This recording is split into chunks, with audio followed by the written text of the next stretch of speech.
You are listening to the Unsoberly Sober Show. I'm your host, Magnify Maggie. This podcast will turn your perception of going sober upside down. We're going to be working from the inside out to get you that dream life. So make sure you stick around for the end of the episode where I'm going to walk you through our weekly positive pursuit exercise to begin rewiring that beautiful mind, baby. What is up, my free and powerful friends? It's the Unsoberly Show. We are back. I'm Magnify Maggie. I'm also here with my friend Jory. He is the sound engineer. He's over there doing all of the magic stuff and making sure that this sounds amazing for you as a listener. How are you, Jory? I'm doing well. How are you doing today? I'm good. I'm so excited. The previous episode, he was also here, but I was just so amped up about that topic that I kind of forgot to give him some love. But I'm excited to have good energy in the room to talk about a really in-depth topic today and even have, some questions, some thoughts from Jory as they pop up. But of course, you don't have to join as like an extra job. I know you're doing other stuff over there. So good. Well, today I am really pumped to talk about a overarching concept within the sober space, within, I would say, recovery, or even what I like to really deem it as personal development. I like to think I'm personally developing my ass out of addictive behavior. And this topic is so overwhelmingly important that I want to spend a lot of time talking about it in future episodes, but we definitely have to lay the groundwork. This topic is attitude.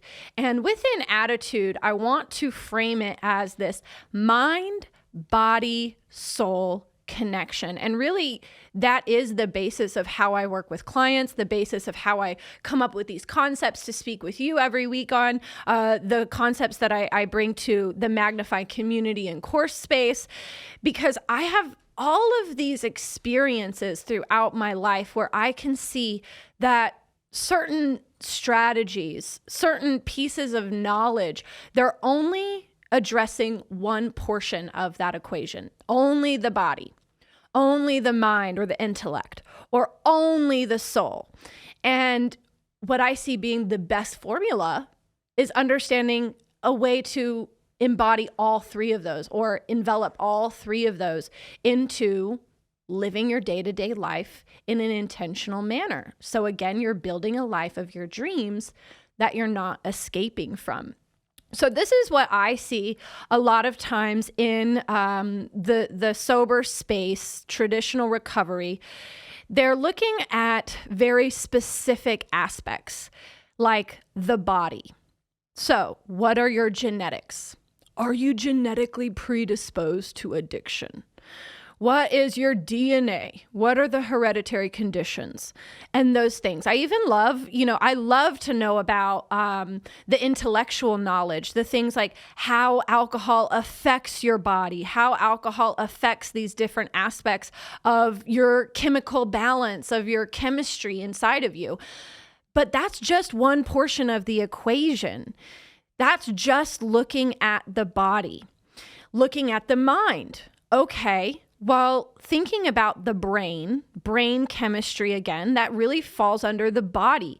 Looking at intellect, what you know about alcohol. I had actually a member submit this kind of feedback before.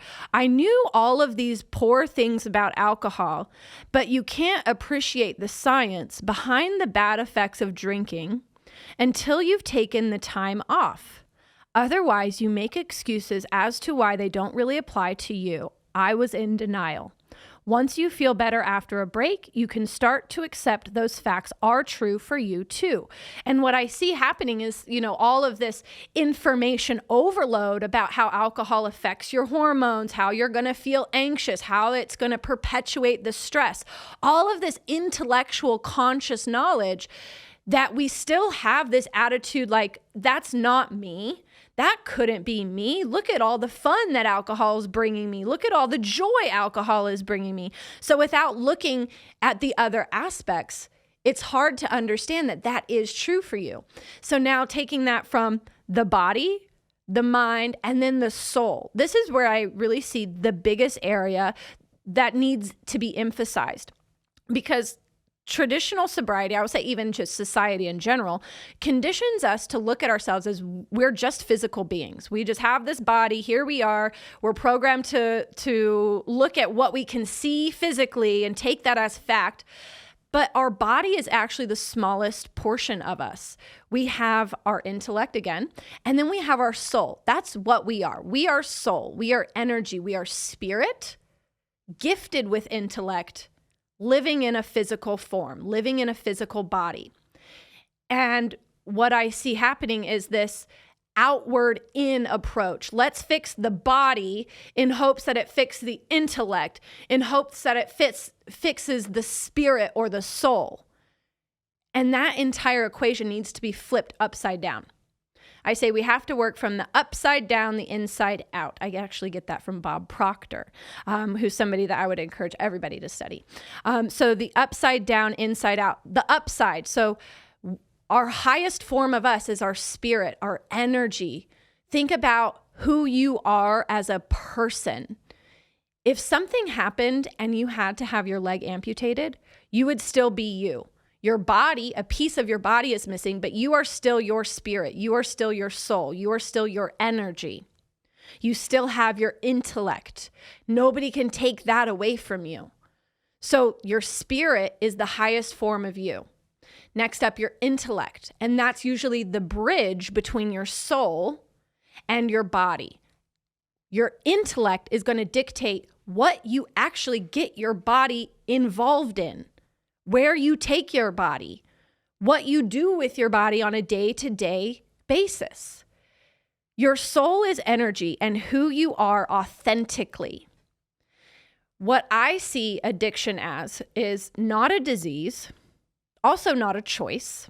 That's kind of the two areas, the two camps that our society will argue ad nauseum. They're like, it's a choice. No, it's a disease. I don't agree with either one of those. I believe that addiction is an illness of the soul.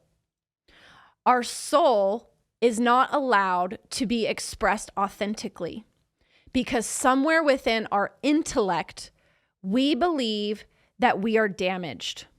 We believe that the world is against us. So why try to express myself authentically? We believe that if we are outwardly to the rest of the world, if we are who we want to be, if we say the things that come to mind and we dress the way we want to authentically dress and we express ourselves in the way that we want to express ourselves, what if the world wouldn't like me? What if I don't think that they would actually approve of me, who I am? That's the intellect keeping the soul stifled. That's the intellect keeping the soul from expressing itself.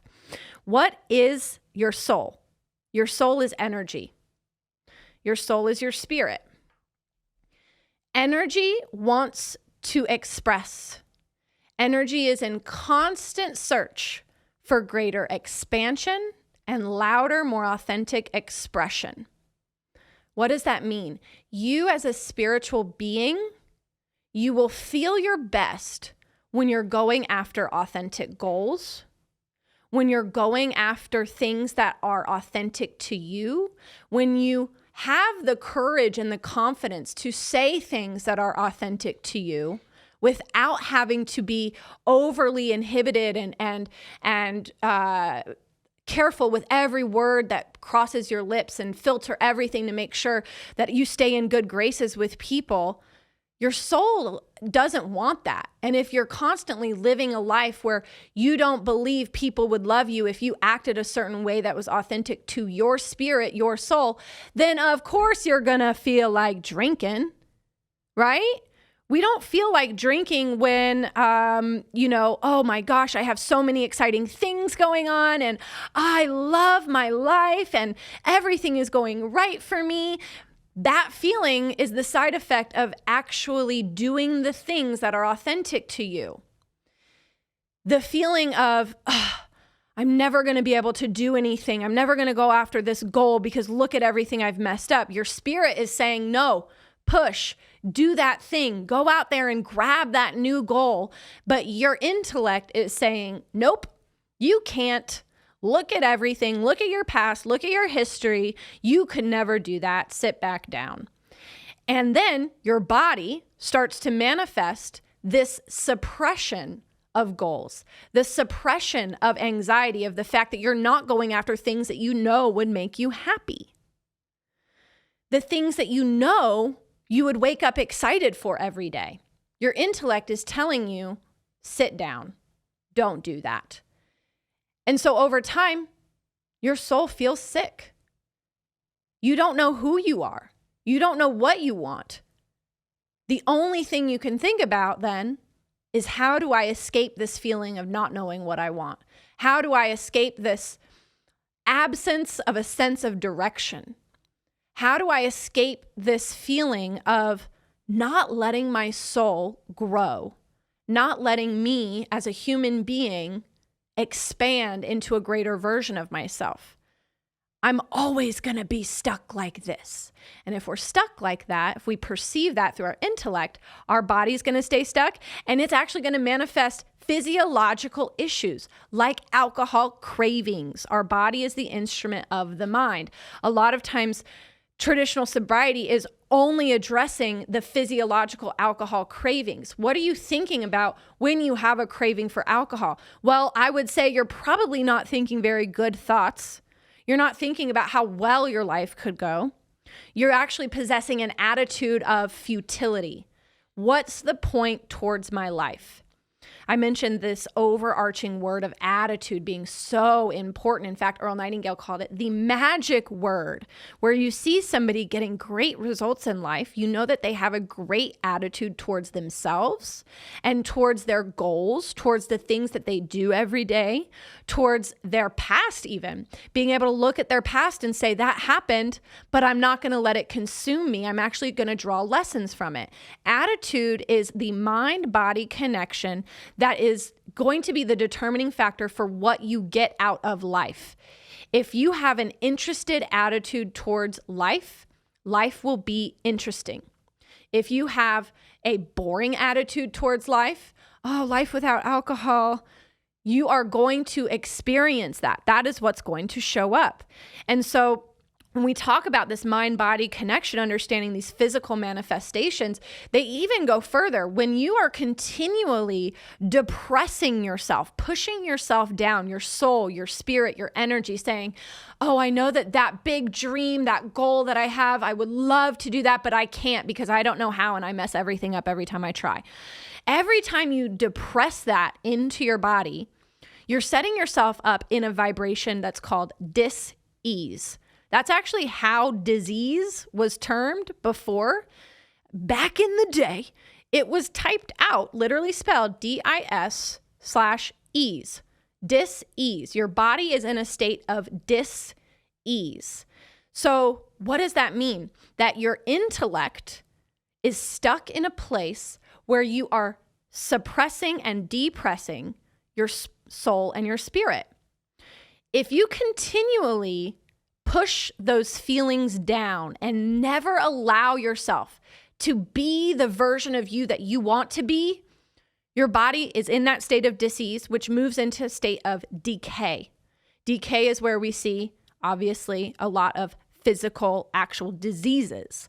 You're going to see where there's medical studies done on this, where people start to manifest autoimmune diseases, even different types of cancer, chronic depression, chronic anxiety. I see all of these things as if they are deemed like, this is the genetics of your body and you're going to get these no matter what your lifestyle is like. But guess what? There's people that do things negatively to their body, but they're in such a great state of mind, their body does not move into that state of dis-ease. So their body just gets rid of the toxins, gets rid of the bad things, gets rid of those. But if you're constantly in a state where your intellect is driving you to suppress who you are from your soul, then you're never going to actually feel good. You're never going to have a positive attitude towards life. I say that you have to understand that based on your attitude, your body will do different things.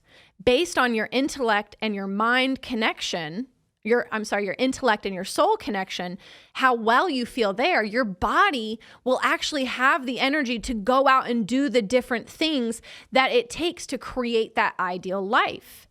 So what is your attitude towards sobriety?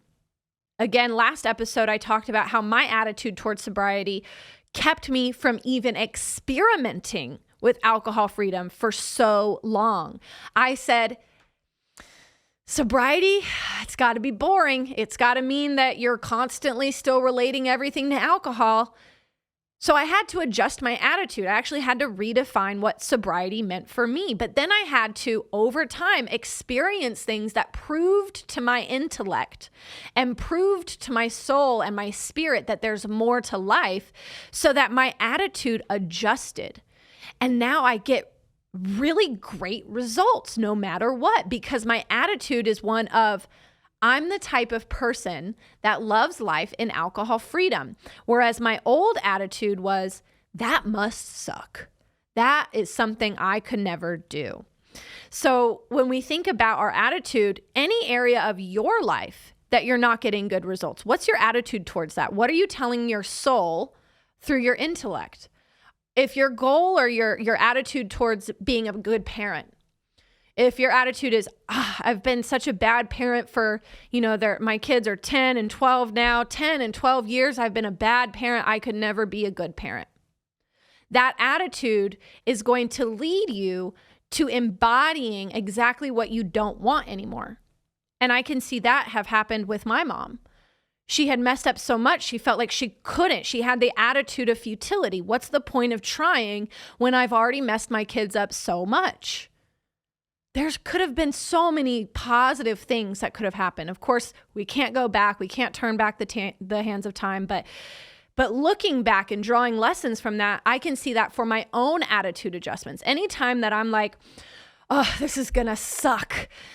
Well, then I shake that and I say, why am I possessing that attitude? That's a choice that I'm making from my intellect, my conscious mind, my perception of things, my reasoning faculty, meaning the ability to reason with yourself to say, this is going to be good or this is going to be bad. You have the power to do that. The intellect is also memory. So what memories are you triggering in your mind and then using in your imagination to figure out how this is going to suck and why this is going to be so bad and how it's a waste of time and all of these ideas that are affecting your attitude towards something? What about your intuition? I think I'm going to have an entire episode on intuition because it's such a powerful force in your intellectual bank, your intellectual database. Your intuition is what gives you good ideas out of nowhere. It connects to frequencies and gives you ideas of how you can do better, ideas of how to do things differently, inspiration of new ways to live. But if you're intellectually damning those ideas and saying, nope, I'm not going to follow them because look at my past and look at everything that I've messed up. Again, you're stifling your own spirit. You're stifling your own energy. And energy always wanting to be expressed more grandly, expressed more authentically. If you keep telling it to shut up, it's going to stop showing up for you. It's going to decay and it's going to die. So how do you actually possess that positive attitude? Well, you have to start practicing. I think one thing for the mind, one thing for the body, and one thing for the soul every single day. Checklist. In fact, our self-analysis checklist from 2 episodes ago, it actually had 3 of the 4 things were devoted to mind, body, and soul. Some other examples. So something for the body every day. That could be nutrition. That could be healthy, nutrient-dense foods. That could be exercising. That could be going for a mindset walk. That could be moving your body, dancing, jumping rope, trying a kickboxing class. If all of these things sound lame, that's your attitude. If they sound lame, it's not because they're lame. It's because that's the attitude that you have decided to have for them. And of course, you don't enjoy them because you have that bad attitude. Try it. Say, I'm going to have a good attitude about my mindset walk. I'm going to have a good attitude about this new kickboxing class that I'm trying. I'm going to have a good attitude about walking in the sun every day. Give that a try. When we go back to nutrition with your body, that's not just about healing the cells of your body. That's not just about giving your body the fuel that it needs. It's also something for the mind. Because guess what happens when you wake up and you follow through on your commitment to fuel your body 3 times a day to keep the cravings at bay, and you actually eat your breakfast? How does that make you feel about yourself when you say, I woke up on time to actually come downstairs and make my little plate and sit and eat my food in peace? How does that make you feel versus I hit the snooze button and I just was rushing around and I didn't even eat this morning and now it's 10 a.m. and I'm just forcing donuts down my throat because they were free from the break room? How does that make you feel about yourself? Not good at all. Jory's, he's laughing over there. I feel like this is so relatable to so many people and we don't even think about it. We think about nutrition on just that body metric, just that body kind of a level of how it's going to help my cells or help me lose fat or gain muscle and all of these physical attributes. But what about the mental attributes of how hitting your meals makes you feel? When you know you've hit your protein, when you know that you made your little lunch, and when everybody said, hey, we're going to Chinese buffet for lunch, and you said, no, I've got my lunch and I'm going to feel good about what I'm eating. How does that make you feel? Like a fucking all-star. Like I got my shit under control. So that one, nutrition is for body. But I would say that is, for me at least, majority of that is mind.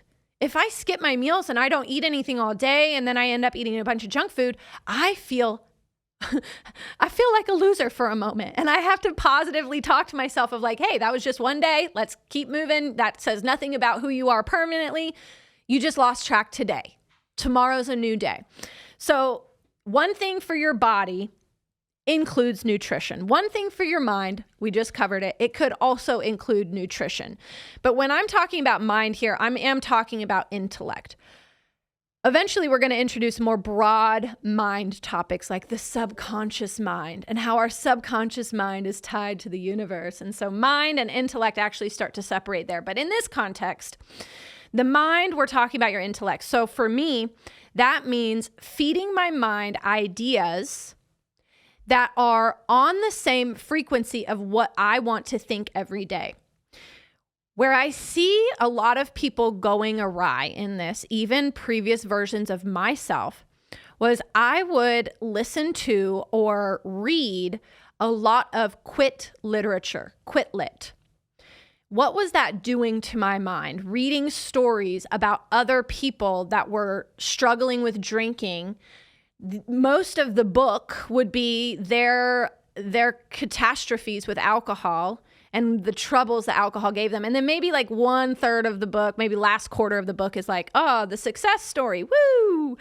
But like, how much of that is leading you to think about yourself in relation to alcohol still? You're thinking about that character in the book and how they were thinking about alcohol, and so were you. So what I am saying is, instead of feeding your mind things that fit your current identity, feed your mind ideas that fit your future identity.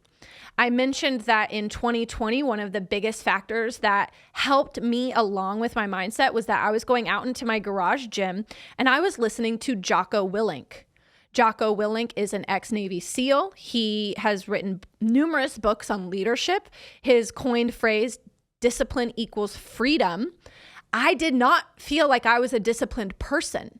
But guess what? Listening to somebody talk about discipline and show examples of discipline in day-to-day life, that started to program my intellect to think like him. And all of a sudden, there weren't thoughts of alcohol. Find things for yourself to listen to read, to somehow get involved in intellectually, ideas that trump the current identity.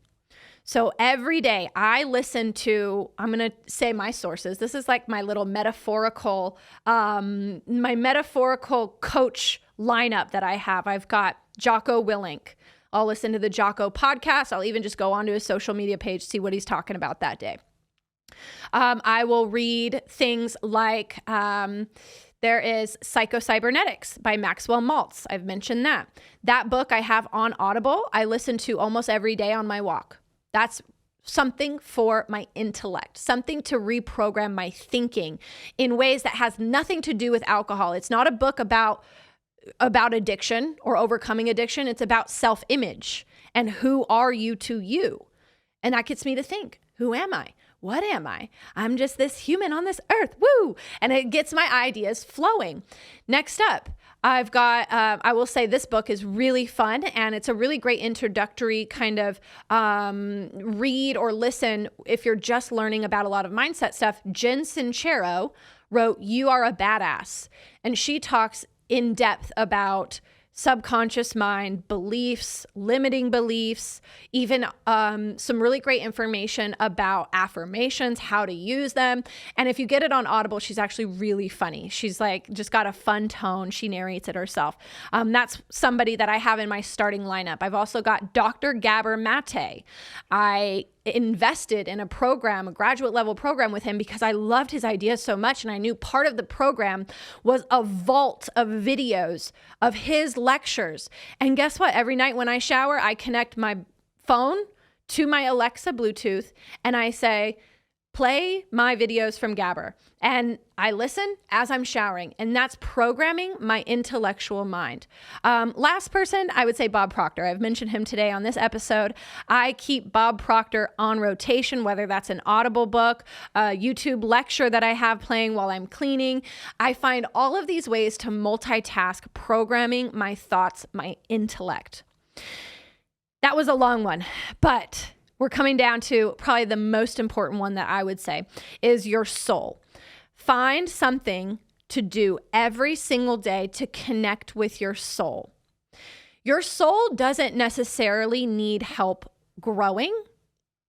Its nature is to grow if you let it, if you connect to it, if you start to become acquainted with where it wants to grow.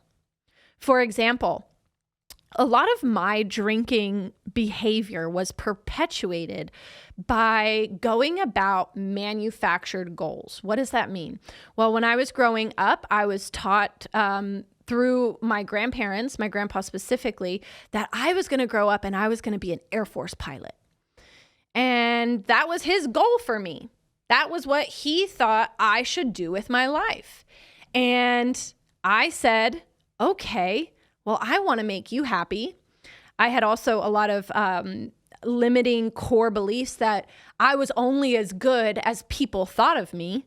So if I made my grandpa happy, that would be my life's joy, the biggest accomplishment I could have ever thought of. But guess what going after an inauthentic manufactured goal did for me? It meant that I hated my day-to-day life. I didn't enjoy the classes I was going to. I didn't enjoy the topics that I had to study. I didn't enjoy the work that I was having to do. That was not authentic to my soul. What was authentic to my soul was health and wellness things.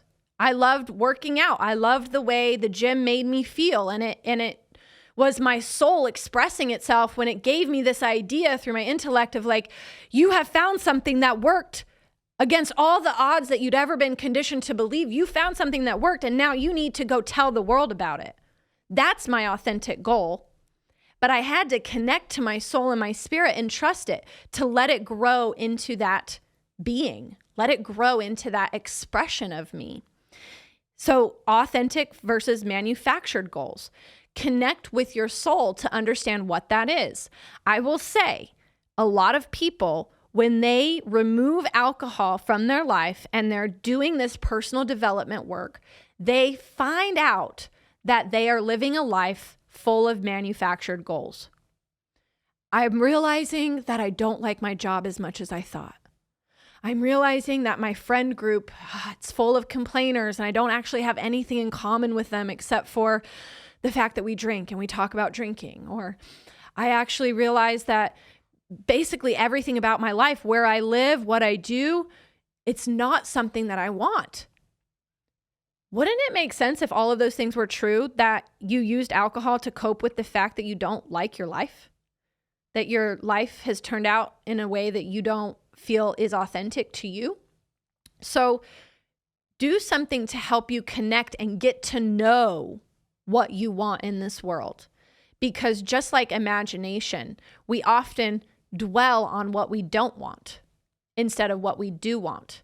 And we have to give our soul that permission to speak up and say, I think I want to really focus on my relationship with my kids. And I'm not going to let the fear or the shame or the self-doubt perpetuate any longer. I'm going to start to really connect with myself of how I could be that mom or that dad that I want to be. Or maybe your soul speaks up and says, I really want to switch careers. I've always wanted to start this small business, but here I am working for the man, clocking in and clocking out, and I hate that. So what would that look like? Start to imagine that. And that's a connection to your soul. The best way to connect to your soul is through creating things. We are this universe's highest form of creation. A lot of people are like, I'm not creative. That's you suppressing your own soul. There are so many ways to be creative. Yes, it can look like music. Yes, it could look like painting. Yes, it could look like drawing, but it could also look like cooking. You're literally taking an idea of a recipe and creating something on a plate. That is you connecting to your soul. It could be writing. It could be not writing in a sense of like, I want to publish a book, but creating a journal where you are writing out all of your thoughts throughout the day, bringing order to the chaos of your mind, creating the future vision of yourself instead of creating this repetitive narrative of, oh, this is who I am and this is who I'll always be, and thinking about the past and the failures and the mishaps and the mistakes. Connect with your soul. I also kind of multitask these things. Like when I'm on a walk, which is for my body, I'm listening to something for my intellect, but I'm also connecting with my soul because I take a few deep breaths. I look up at the sky and I think, oh my gosh, what are the odds that my soul wound up in this body at this time on this planet in this grand scheme of things? What do I want? Because now when I see it in this broad way, I actually can let myself sense what the answer is. Why am I here? What is my purpose? And then when we start to live on purpose, then alcohol becomes a no factor. It becomes irrelevant because now our soul is actually growing. It's expanding. It's doing what it wants. There are other ways to connect with your soul. Things like yoga. Again, that's also going to impact your body, but yoga is very spiritual. The things that they say, I'll go to a yoga class and I'll have my whole world shook because they say one thing that helps me connect to my soul. They'll say one thing that brings me back and centers me in who I am and who I want to be versus not knowing who I am because all I'm thinking about is what I don't want to be. And that's a big dynamic change. So for this week, your exercise, I want you to practice adjusting your attitude. I want you to start by writing out, again, creating somewhat of a script for your life. I'm not talking a dialogue script, but a play-by-play script. What does future ideal self, ideal you, live like in, say, 6 months or say 1 year? What does that look like? Write it out in specific detail. Use as much imagery, adjectives as you can. Guess what happens as you're writing this? You start to cast images on the screen of your mind. If you start to write about how your skin is glowing because you're healthy, you're vibrant, you're energized. You write about how your posture is confident and you're smiling. And when people ask you, how are you? You say, I'm doing great. How are you? You write about all of these logistics of your life. You see yourself in that manner, which starts to become the fuel for your imagination to go to work on the things that you do want. You'll start to keep adding to this ideal self vision. Write it out in specifics. How do you start your day? What is your morning routine? What do you do with your free time? What kinds of foods do you eat? What are you wearing? What do you smell like? What do you look like? How does your voice sound when people talk to you? And as you're writing how you want to be, you might even be conflicted and have all of these ideas coming through of how you are now, how you smell now. I know back in the day, I used to be like, I must reek of vodka at all times. I know that. How do you smell in the future though? So sometimes this activity will bring about those negative thoughts, those negative images in which you just cast out, you cast aside. You said, I'm not going to give that energy anymore, only giving energy to who I do want to become. When you have written out in great detail who you want to become, adjust your attitude every single moment as you start to embody. You say, I'm going to think and act as if I'm already living these words on this page that I created from my imagination, from my soul, letting my soul speak up. I am going to adjust my attitude towards all these things. If I wrote that I'm a morning person in 6 months or a year, I better start adjusting my attitude now about being a morning person. If I wrote that I eat healthy, then I better start adjusting my attitude to see the benefit of eating healthy versus giving energy to, oh, it's so expensive to buy that food, or takes so much time to meal prep. Oh, I'm never going to get my food right. If that's your attitude, that's going to be your reality. But if you start to adjust your attitude and say, how could I eat well today versus I can't? How could I get my meals in? Then you're going to actually start to experience a long-term intellectual attitude adjustment. If you write in your lifetime script for future you that you actually don't think about alcohol, and you read that in present tense right now, and you're like, that can't be true. That's your attitude. Your attitude is making you believe that you can never be that kind of person. How can I be the type of person that doesn't drink alcohol or doesn't think about alcohol every day?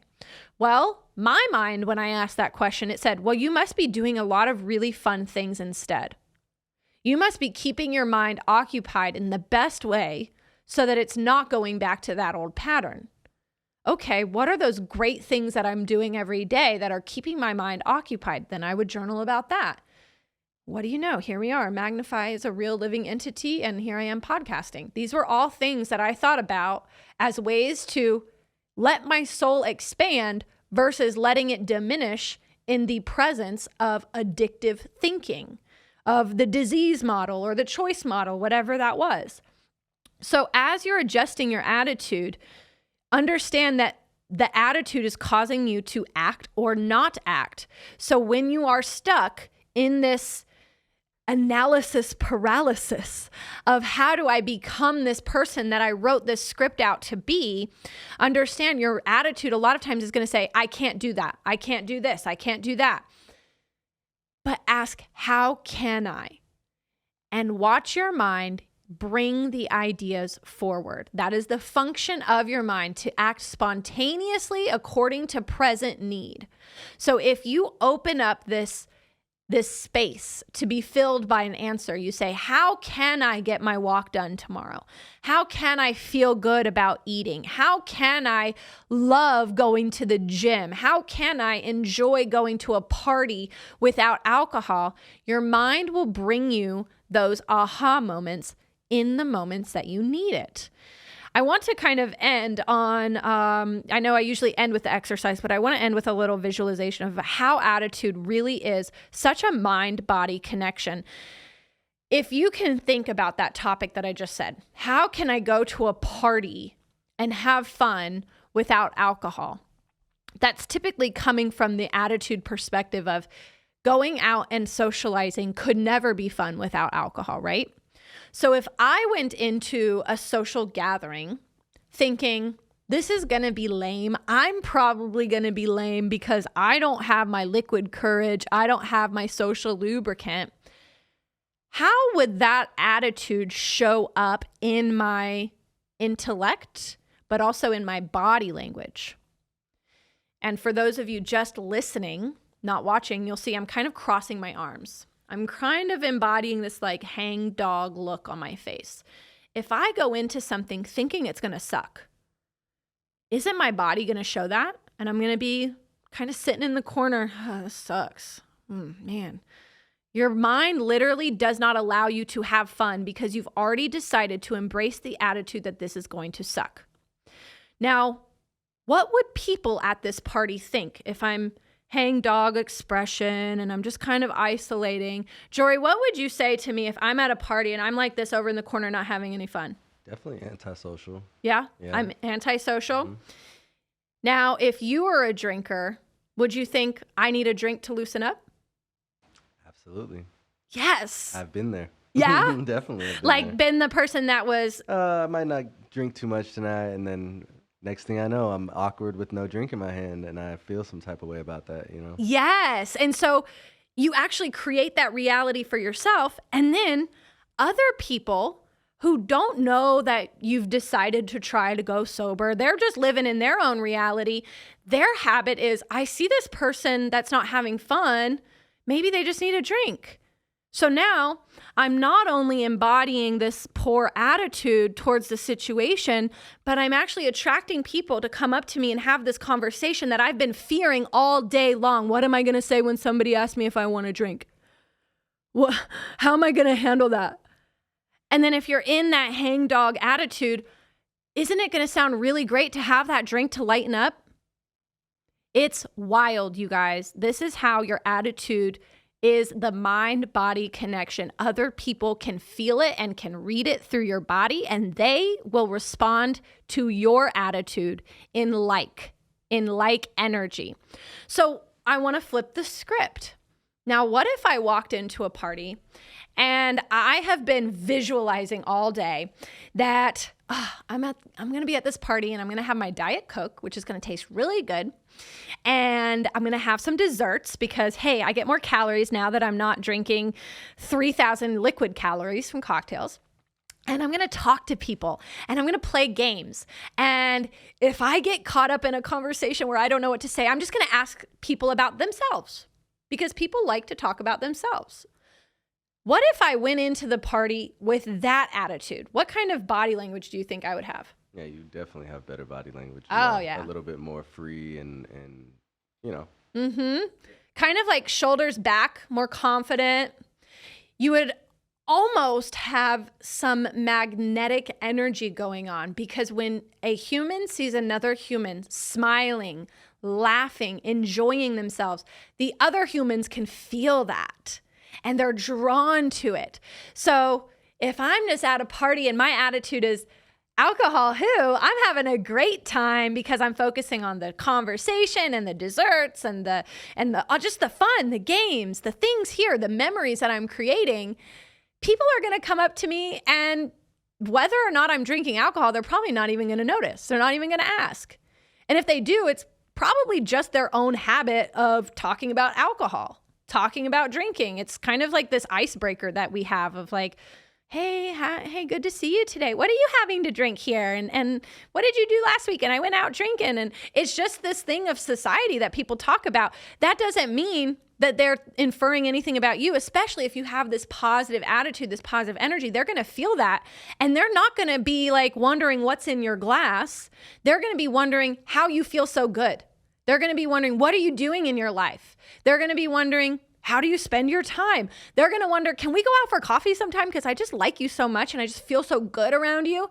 And that all started from your own attitude over how this social event would turn out and your own capabilities of having fun at this party.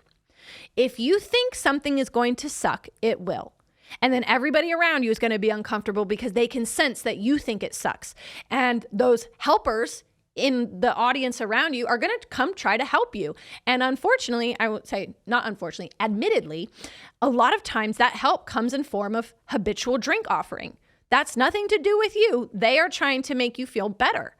And We know that that's not necessarily the case, but that's kind of how we act in social environments. Now, if you have the attitude of this is going to be awesome, your mind will actually let you have an awesome time. And then people around you are going to be like, that person is really cool. That person's awesome. And they're not even going to talk to you about alcohol. So I say all of this to just kind of lay the groundwork to understand the potential of something as simple as an attitude adjustment. I think a lot of people in this world talk about having an attitude adjustment, but they don't understand moment to moment that a lot of the things in their life is an attitude. I can't do this. That's an attitude. I could never do that. That's an attitude. Those are not facts. Those are how your mind, your body, and your soul have connected, kind of in cahoots with one another to create your own reality.